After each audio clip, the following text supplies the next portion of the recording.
I'm going to talk to you today about hypnosis and how you can learn to be a hypnotist quite easily without spending thousands online. Now, I've been a stage hypnotist in Cyprus, Spain, Greece, and also all around the UK. Now, the thing I'm trying to say is that I spent vast amount of money on different courses and learning different styles, and it all boils down to learning the basics, getting some confidence and taking the next step. Now, I'm going to be giving some videos now on some types of hypnosis, some ways of learning hypnosis. Also, I'll be doing some training courses, some seminars, webinars, everything to help you do what I've been doing. Now, sorry, I look a little bit tired, but I was out on a stage show last night till 2 this morning, so it does, you know, but the life you have and the fun you have is great. Now, not only hypnosis as a stage hypnotist, but also as a therapist. So if somebody wants to lose weight, somebody wants to come to you for a phobia, you can treat them. Fear of flying, for anything that you know somebody has a problem with. Now, I've read some great books. I'll be printing those and putting a link to those books that will help you to get the basics. Now, I'm going to go through, there's some laws you have to follow, basically, and how you get around this, not illegally, but if you don't do certain things you won't even be able to work as a stage hypnotist, which a lot of people don't tell you. Now, you can see courses online. Learn to be a hypnotherapist, learn to be a hypno-consultant, and then underneath it's got credited course. There's no such thing. Don't fall for this thing where people in the UK say, oh, come with us and get a diploma. There's no such thing in hypnosis. There is not one course out there which is a registered course which will give you a full qualification. There's no qualification in hypnosis, I'll tell you now, so don't be fooled by that one.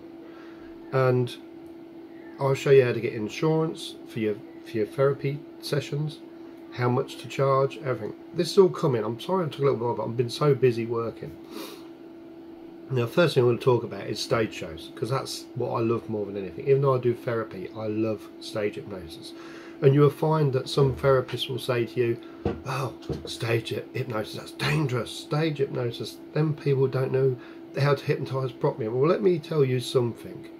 And anybody will agree who does stage hypnosis. If you can walk in a public house, a pub, or like me in Cyprus with 200 people watching, with hecklers, booing and things like that before you even start. If you can combat that and hypnotise people in literally no time at all, then as far as I'm concerned, you'll be a better hypnotist than anyone out there who does therapy.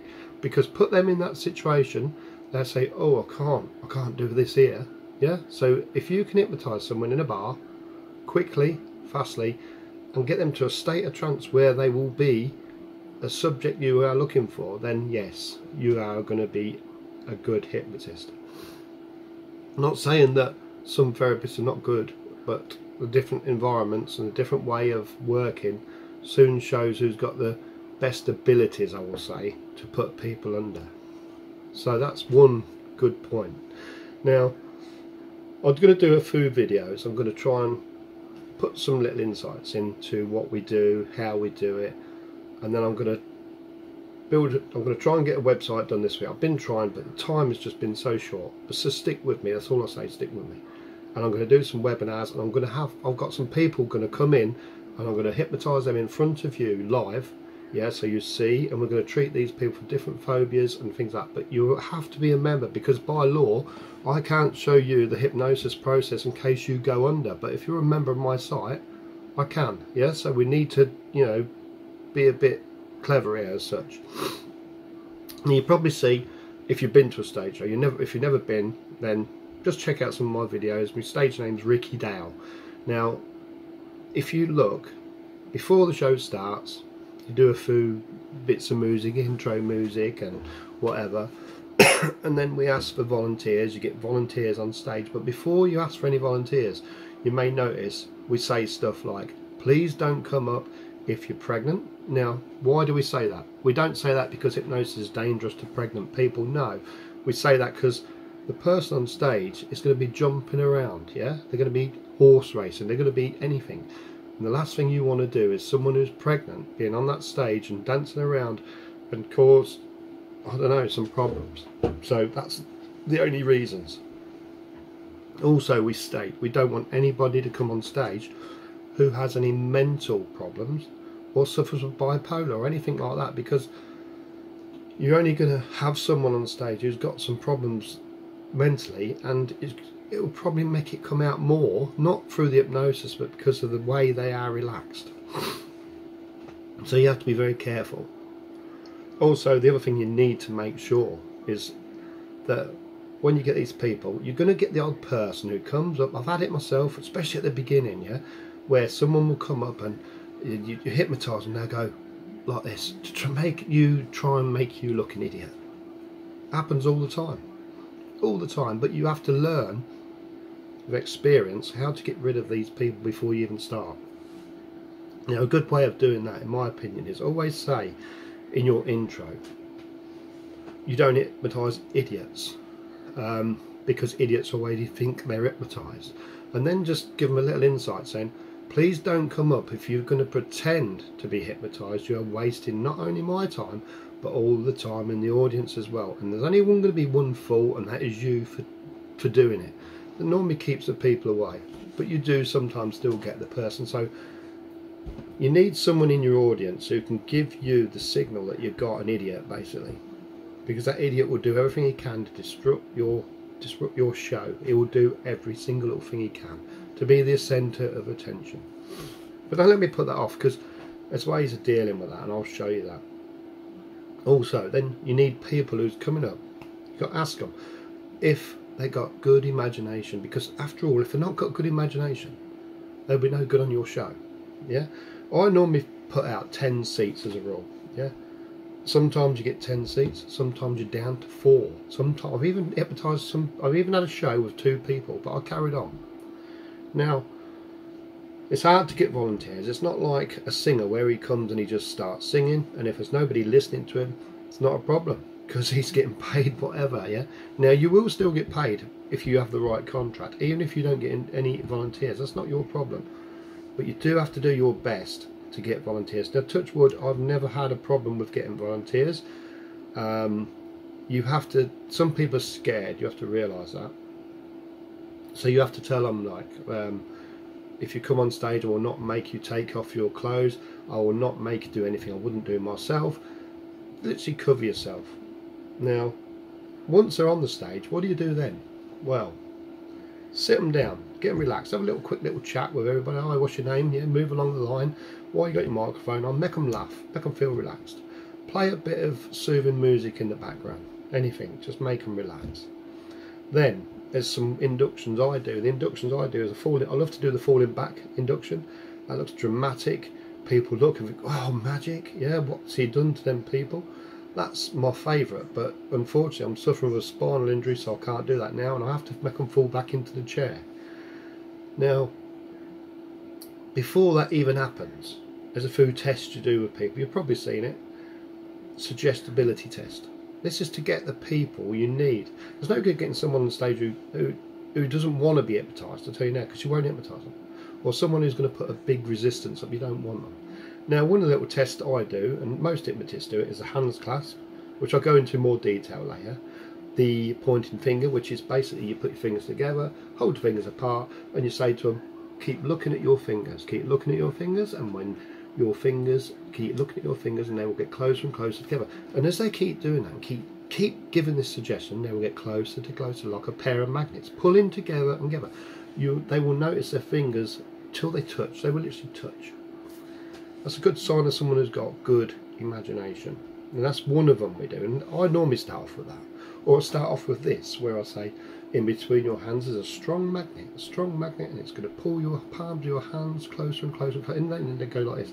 When you get them like this, that's when you can move on, because you can tell them, oh, rub their hands together. Imagine in their hands they've got some super glue. So you're building on this suggestion. Like I said, I'm not going to give too much away in these videos, but I'm going to explain to you that we can show you how to be a great hypnotist. Doesn't matter where you're from in the world, But I will say you have to check on the laws in different parts of the world, because I only know about Europe and I know about the UK. So if you're in America or if you're in Australia, you're going to have a little look on the law out there yourself. I'm not diverse with the laws in Australia and America, etc. But even if you want to do this at parties, I've done it. When I first started, I went to some parties. I've been reading some books, which, like I say, I'll post to you. I've been reading some books and I thought, I've got to try this. And I'm going to be honest with you, the first couple of times it failed, didn't work. And I do believe that was down to me not having the confidence, yeah, not knowing how to hypnotise. I could, but not believing in myself. Now, also with these things I'm going to be putting forward, I'm going to have a forum on there so we can have a chat, and I'll respond to everybody. I will respond to you. I will be giving you free stuff to show you how to work, even invite you to my stage shows. You can't beat it, can you? And it's not going to cost you thousands, I'll tell you now. Yeah, okay. Now, but what I will say is, if you really want to be a hypnotist, I can actually show you, and I mean that. I will absolutely. You could be on stage within 6 months, earning a living as a hypnotist. I'm not going to say it's going to be a fantastic living, but it does get you to travel. Travels to Greece, Spain, wherever you want to go as a hypnotist, on holidays, bars or local bars, pubs. But I earn more in one show in 2 hours than I'm doing a normal job in 2 days. So if you get one of those every week, it's good money. Now, what I'll do, like I say, I'm going to get you. I want you to subscribe to me. Yeah, subscribe to my video now, because all those people who subscribe, as soon as this website's done, I'm going to start be posting videos, and you'll get access to these videos. There'll be no way that you'll miss out, because I'll email you, let you know when I've done it. In these videos, I'm going to first of all show you how to hypnotise someone. Secondly, I'm going to do some webinars so you can actually watch me hypnotise people, watch what I do, how I talk to them. I'm going to give you some info on how to write scripts, where to get scripts from for different phobias, everything else. Within a month, I could have you working as a therapist quite easily in your own home, earning £70, stop someone smoking. Not just one session, but 3 sessions. So that's 3 times 7, which is 21, yeah? So £210 there. If my maths is right, I don't know, but I'm tired. So forgive me if I'm wrong. But that's what I'm trying to say to you, is, you know, there is ways of earning money. If you need that little bit of extra cash box, or if you need, when you're at a party, to entertain people, because I'm sure when you're at a party you will find people go out their way to have fun, and if you're the person giving fun, I guarantee you end up like I was, invited to a lot of parties just because they know you're going to hypnotise people. Now, I'm not going to go on much longer. I'm going to start this afternoon on doing this website I want to do. I've only just moved houses, obviously, because the box is in the background, and I want to wake up a little bit, actually, because I'm still tired from last night's show, and enjoy the videos that are coming. But please subscribe. If you don't subscribe, you won't be on the mailing list. Yeah, subscribe to this video, yeah, because this is the hypnosis video. No, I do travel videos and everything else. You need to subscribe to this one to get the next levels, and also join our free Facebook page and membership site. Not going to charge you, yeah, so just join it if you want to learn. Ask me questions, I'll give you any answers I can. If I've been doing hypnotism now for quite a long time. I know many of the hypnotists out there. I've worked on the same streets as some of them in Cyprus and in Greece, some of the well-known ones, and you know, there's some good people out there. But there's a lot of people who try and put you off as well, when it's the little hidden secret they don't want you to know. Now, I'm sorry, but I'm going to let people know how easy this is to do. If you're a woman, man, anybody over 18, I will show you. If you're not over 18, I'm sorry, don't subscribe, because I'm not teaching anybody under 18. There's laws I have to follow. Now, I will tell you how I got my first show abroad. I took a risk, really. I was in full-time employment, but I was doing hypnosis shows, and I was doing them at weekends, and then someone from Cyprus see my video online. I had an email, would I like to work in Ayia Napa? And this was February, and don't let anybody tell you Cyprus is warm in February, because it wasn't when I was there. Anyway, so I hopped on a plane, paid for it myself, flew out to Ayia Napa. It was dead. There was no one there. They took me to this local pub, wanted me to show them a show. So I done a quick show in this pub, 10 on the chairs, 2 people hypnotised. That's all I had. But we had a good show and good fun. With that, I came home. Then the agent said to me, yeah, great, can you come back in? I think it was end of April. So I went out from April right round till I think it was end of September. I had a really good time. Now my days consisted of getting up early, 10 o'clock, going down to the beach, having a swim with the other entertainers, having a bit of breakfast, coming back, having a sleep, go back down the beach, having a bit of fun, and then go to work 9 till 11. That's all I did for roughly 6 months. Now, I don't normally tan, but I can assure you when I was in Cyprus for that long, I tanned and made some good friends, some good entertainers. It was a risk I took, but it got me started as an international hypnotist. But I've had some downfalls in the UK when I first started all those years ago. Getting the first work was the hardest, because I never had no footage to show people. But I will help you to get your first show. And if you're in the UK and you succeed, I will come and watch you. I will come watch you, help you with your first show. How about that? Because I want at least 5 people I've learned hypnosis to on my site, and I will start you off in hypnosis, and I will come and watch your show about that. So subscribe, and we'll take it from there. Hope to hear from you all soon.